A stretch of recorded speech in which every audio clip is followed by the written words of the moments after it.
Sunday, April 28th, 12 p.m. Mountain Time, 2019.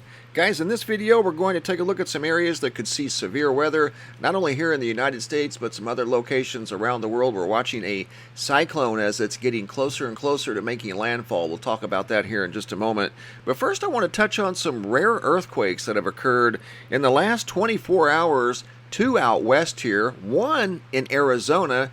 Duncan, Arizona reported a 3.6 earthquake yesterday on April 27th. It was also felt in Safford, that is in southeastern Arizona.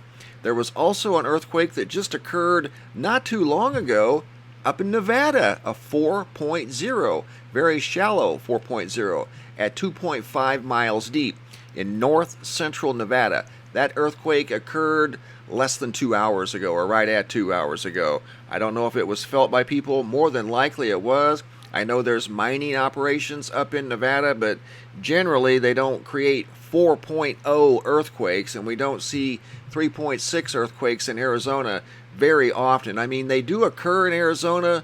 Maybe once a year we'll see a very small earthquake, but for Arizona, 3.6 is rather significant for Arizona.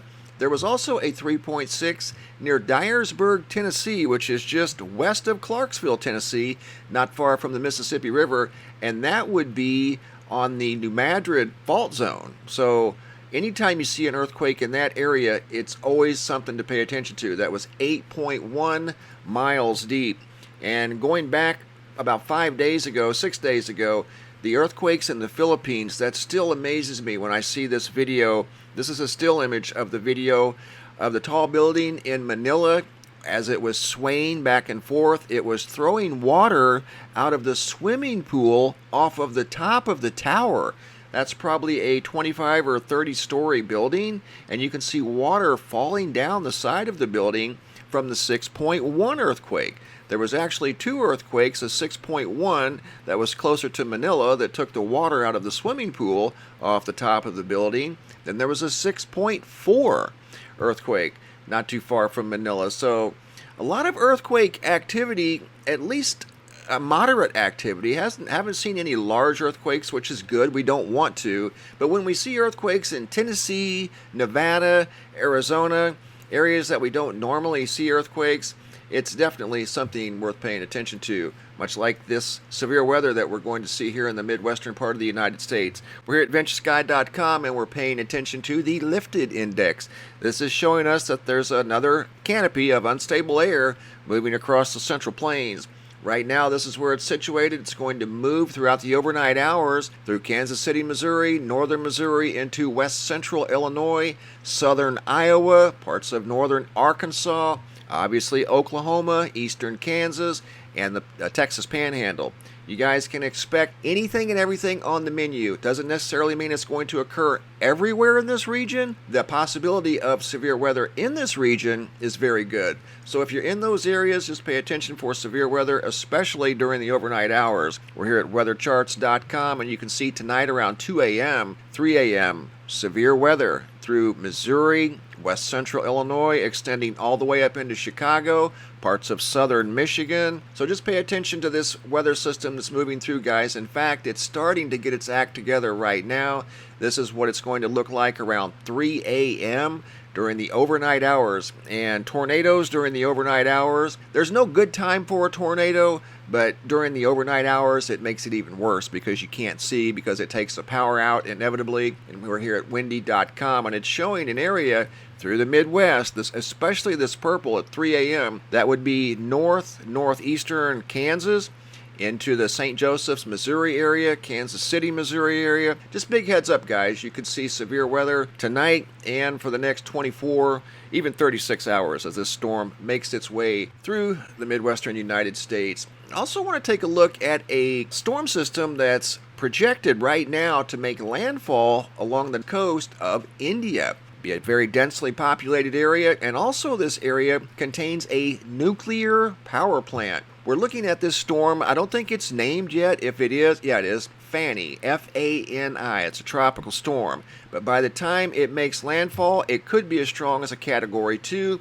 I think at one point reaching Category 4 status. And this is the track right now. This is the forecasted model for this storm system. That's 120 hours out.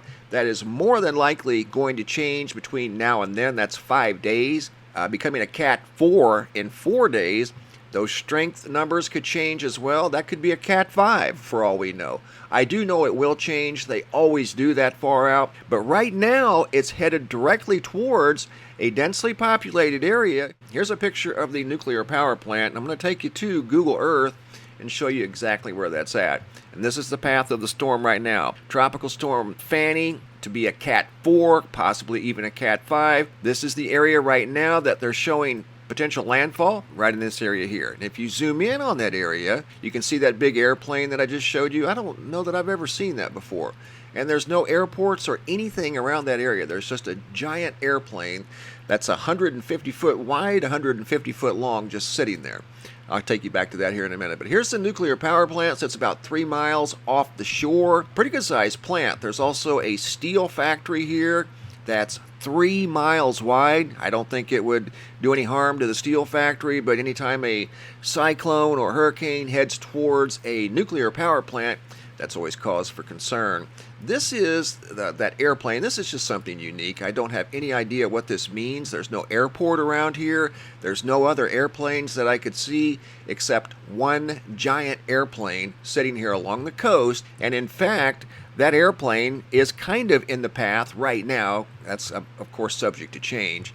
But right now it's in the path of this potential cyclone. It's in cyclone season for that part of the world. The Americas, the Caribbean hurricane season runs from June 1st to November 30th. I think, and this is just my own personal opinion, I think hurricane season in the Northern Hemisphere with regard to the Americas and the Caribbean, I think we're going to see an early hurricane this year. I think we're going to see one in May. I'm not necessarily implying that it's going to be a landfall system, but I do think there's going to be a hurricane in the Northern Hemisphere, in the Atlantic Ocean or the Caribbean in May. It's just a hunch, let me put it to you that way. But that peaks from June 1st through November 30th. Actually, it peaks in August and September. The cyclone season for the South Pacific, as you guys well know, cyclones rotate clockwise, hurricanes rotate counterclockwise. Counterclockwise in the Northern Hemisphere, clockwise in the Southern Hemisphere. The cyclone season in the South Pacific and Australia normally runs from November to April. In the Bay of Bengal and the Arabian Sea, tropical cyclones usually occur from April to June and September to November. But this being in the Northern Hemisphere, the storm that I'm talking about right here, more than likely will rotate counterclockwise because, as you can see, it's already above the equator. So below the equator, clockwise, above the equator, counterclockwise. And this is a system that's above the equator. So I'm just kind of leaning towards a possible early hurricane season for the Americas and the Caribbean right over in here. Don't be surprised if we see one next month. There's also another one down here, Lorna, a cyclone. This one's below the equator, so it's rotating clockwise. It's heading south into cooler waters. When these things reach cooler waters, they always fizzle out. It's never an if, it's definite. When those things get into cooler waters, they fizzle out. At nullschool.net, and this is the prediction for 96 hours from now, and that's got well over 100 mile an hour winds at surface level. And here I've got some unique pictures I want to share with you guys that have been sent in recently. Amanda from Australia noticed some very purple skies. David, Ohio, noticed that line phenomenon we see. We call that like the sky curtain, that very straight line in the sky, or a straight line of clouds. This was sent in by our friend Jarvis of a very busy sky. That has got a lot going on. Anna sent this in. Very wavy clouds high up in the atmosphere. Lori M sent this very unusual cloud configuration in. I'm just sharing it with you guys as it was shared with me. I've never seen anything even remotely close to that. Philippines, 10 Cruz. There's a name for those clouds right on the end of my tongue. Colorful clouds sent in by Evie. This was sent in from Oro Grande, California, and this was a good observation from this far away. They noticed some circular clouds over here that didn't make any sense. They didn't fit in with the rest of the clouds, so they took two pictures. Here's a zoomed in version of the first picture, and you can see there's definitely something that caught their attention, that big circle in the sky. And then there's something back here too that doesn't necessarily fit in, but the circle definitely looks out of place. Lisette from Bronx, New York, of a very pink sky. Great observation. Dominic from Ottawa. Awesome sunset. I think that's a sunset or a sunrise. Bangkok. Kanao. Orange sky. Another orange sky from Bangkok.